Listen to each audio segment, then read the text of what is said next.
પૂજ્ય માતાજી, આગમમાં ઠેર ઠેર સમ્યક્તોના લક્ષણ તરીકે 7 તત્વોનું યથાર્થ શ્રદ્ધાને મહત્વ આપ્યું છે, તો તેમાં આટલું બધું શું રહસ્ય છે તે કૃપા કરીને સમજાવશો કે જેથી અમને સમ્યક્ત રત્નની મહિમા જાણે.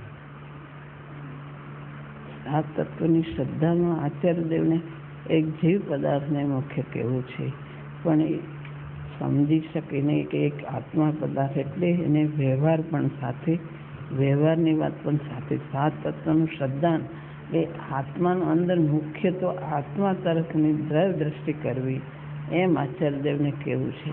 ભૂતાર દ્રષ્ટિને ગ્રહણ કર, પણ એમાં 7 તત્વ વચ્ચે, 7 તત્વની શ્રદ્ધા વચ્ચે હોય છે. એટલે આચાર્યદેવ વ્યવહારથી વાત કરે તો કે અંદર આત્માને ગ્રહણ કરાવવાનો એમનો આશય હોય છે. એક આત્માને ગ્રહણ કરે. ભૂતાર તત્વ એક છતો અર્થ આત્મા પદાર્થ છે, એને ગ્રહણ કર. એની વચ્ચે આ બધા 7 તત્વ, જીવ તત્વ, અજીવ તત્વ, આશ્રવ, સંવર્ધન, મોક્ષ બધું જાય છે. પૂર્ણ ભાવની અંદર, કારણ કે તારે સાધક દશા પ્રગટ કરવી છે તો એમાં વચ્ચે આ વિભાવ છે. વિભાવમાંથી એ સંવર થાય, એમાંથી નિજરા થાય, વિશેષ શુદ્ધિ થાય, નિજરા થાય, અમુક શુદ્ધિ થાય તે સંવર થાય, પૂર્ણ શુદ્ધિમાં મોક્ષ થાય. આખી સાધક દશા અને એ સાધ્ય બે આચાર્ય બતાવી રહ્યા છે. ભૂતાર દ્રષ્ટિથી ભૂતાર નયને મુખ્ય કર. એક મુખ્ય ચૈતન દ્રવ્યને મુખ્ય કરીને એમાં જે આ પર્યાયો થાય છે એ બે એમાં આવી જાય છે. આચાર્યદેવ આખો મુક્તિનો માર્ગ બતાવી રહ્યા છે. આચાર્યદેવને વ્યવહારથી વાત કરીને સમજાવવું છે. એક જીવ તત્વને ગ્રહણ કરવાનું, પણ એમાં બે છે એમ નથી. જે કે છે વ્યવહારથી એટલે વ્યવહાર તદ્દન નથી એમ નહીં. આચાર્યદેવના એક શબ્દ જે હોય છે એ સત્ય ગ્રહણ કરવાનો હોય છે અને એ યથાર્થ મુક્તિ માર્ગ ગ્રહણ કરાવવાનો હોય છે. આચાર્યદેવ જે કહે છે એમાં જે વ્યવહારની વાત કરી એ તદ્દન ખોટી છે એમ નથી હોતી. આચાર્યદેવની જે કથની હોય સત્યતા ઉપર સત્ય જ હોય છે. માટે નિશ્ચય કઈ અપેક્ષાએ છે ને વ્યવહાર કઈ અપેક્ષાએ છે એ આત્માર્થીઓને સમજવાનું રહે છે. આત્માર્થી હોય આખો મુક્તિનો માર્ગ સમજાવે છે આચાર્યદેવ કે મુખ્ય જે આત્મા છે એને ગ્રહણ કર, જીવ તત્વને ગ્રહણ કર. પછી એમાં બધી પર્યાયો હોય છે, એનું જ્ઞાન કર. અને મુખ્ય એક આત્માને ગ્રહણ કર. યથાર્થ જ્ઞાન હોય તો યથાર્થ તારી સાધના થશે. માટે યથાર્થ જ્ઞાન કર અને દ્રષ્ટિ તું એક મુખ્ય જીવ દ્રવ્યને રાખ, એના ઉપર દ્રષ્ટિ કર, એમ કહેવાનો આશય હોય છે આચાર્ય.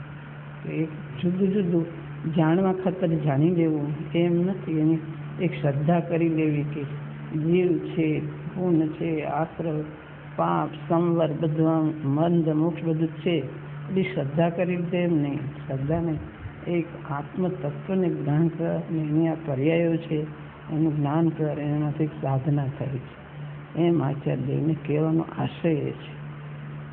વ્યવહાર થઈને અંદરથી નિશ્ચય આત્માને બતાવવું છે. આચાર્યદેવના કથનો એટલે બધા રહસ્યવાળા હોય છે. અને એ સમ્યક દર્શન, એક સમ્યક દર્શન પ્રગટ કરતા એમાં આખો મુક્તિનો માર્ગ આવી જાય છે. એમાં સમ્યક દર્શન, મુનિ દશા કેવળ એક સમ્યક તો ગ્રહણ કર્યું તે અનાદિથી પ્રગટ નથી તો એ સ્વાનુભૂતિ પ્રગટ થઈ, એમાં આખો એનો મુક્તિનો માર્ગ પ્રગટ થઈ ગયો. એમાં એ માર્ગ આખો એનો સ્પષ્ટ થઈ ગયો. એટલે 7 તત્વની શ્રદ્ધામાં એક ભૂતાર્થ દ્રષ્ટિથી તું જાણ બધું એમ કેવું છે આચાર્ય. વ્યવહારથી વાત કરે એટલે એમાં ઊંડી વાત હોય છે આચાર્ય. જે સમજતા નથી એટલે એને વ્યવહારથી વાત કરે, પણ સમજાવવાનું ઊંડું હોય છે આચાર્ય. કોઈ એક મંદિર જવું છે એમ કે મંદિર જવાનો હેતુ ભગવાનના દર્શન કરવાનો છે.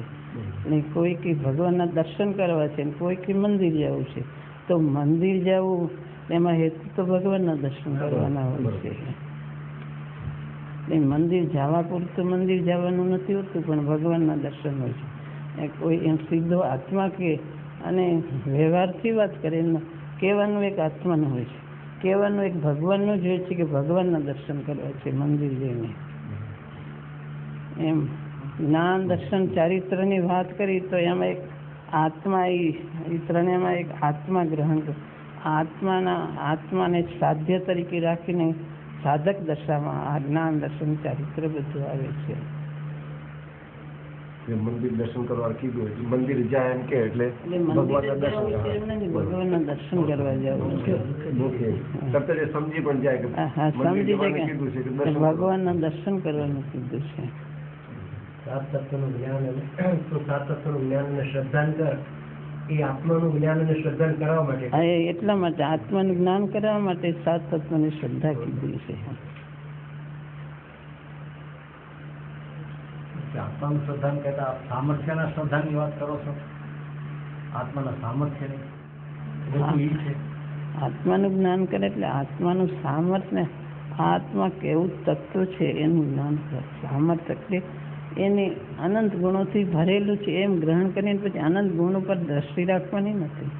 આત્મા કેવું છે એક નાયક તત્વ એને ગ્રહણ કરવો તો એક અભેદ નહીં છે, પણ એનું કેવું અનંત સામર્થ્ય છે એમાં ભેગું બધું તું એ જ્ઞાનથી ગ્રહણ કરવાનું છે. આત્માનું અનંત સામર્થ્ય, આત્માના ગુણ પર એ જ્ઞાનથી ગ્રહણ કર, પછી દ્રષ્ટિ એક આત્મા પર સ્થાપવાની છે. શાસ્ત્ર વાંચો કરે તો કે શાસ્ત્ર વાંચવા પૂરતું નથી, પણ શાસ્ત્ર સમજને એમાં આત્માની ઓળખ એમ કહેવાનો આશય છે.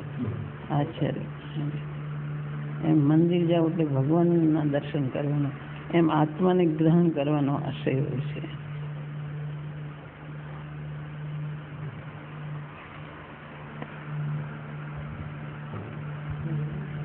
દર્શન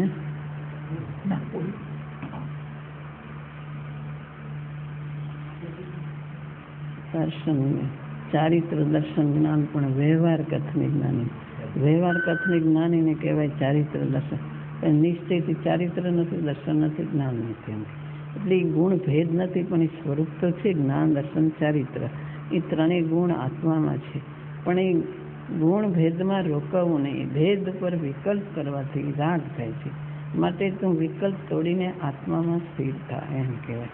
એક દ્રષ્ટિ એક આત્મા ઉપર સ્થાપી દે, એક જ્ઞાન ઉપર કે એક દર્શન ઉપર કે એક ચારિત્ર ઉપર એમ દ્રષ્ટિ નહીં સ્થાપતા, તું એમાં રોકાઈશ ને એક નાયક ઉપર દ્રષ્ટિ સ્થાપી દે. પણ એ ત્રણ ભેદ વચ્ચે એને સમજાવવા માટે કહેવા માટે આવ્યા વગર રહેતા જ નથી. આચાર્ય કહે છે ને કે ખેદ છે કે વચ્ચે વ્યવહાર આવ્યા વગર રહેતો જ નથી. જે અનાદિથી જે વિભાવમાં પડેલો એમાંથી સાધક દશા પ્રગટ થાય એટલે વચ્ચે વ્યવહાર આવ્યા વગર રહેતો નથી. એટલે જે નથી સમજતા એને વ્યવહારથી સમજાવવામાં આવે છે. પણ એને જે આત્માર્થી હોય આશ્રય ગ્રહણ કરી લે છે કે ગુરુદેવને એક આત્મા ગ્રહણ કરાવવાનો છે હેતુ, પણ આ વચ્ચે સમજાવવા માટે આ બધું આવે છે. પણ એ નિશ્ચય વ્યવહારની સંધિ સમજવી જોઈએ. એમાંથી કોઈક આત્મા એક ગ્રહણ કરે અને આ જે સ્વરૂપ છે ગુણનું પર્યાયનું એ કંઈ છે જ નહીં એમ છોડી દે તો ભૂલ થાય છે.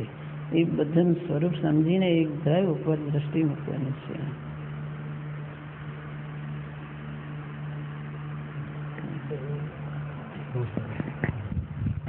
પ્રસન્નમૂર્તિ ભગવતી માતનો જય હો.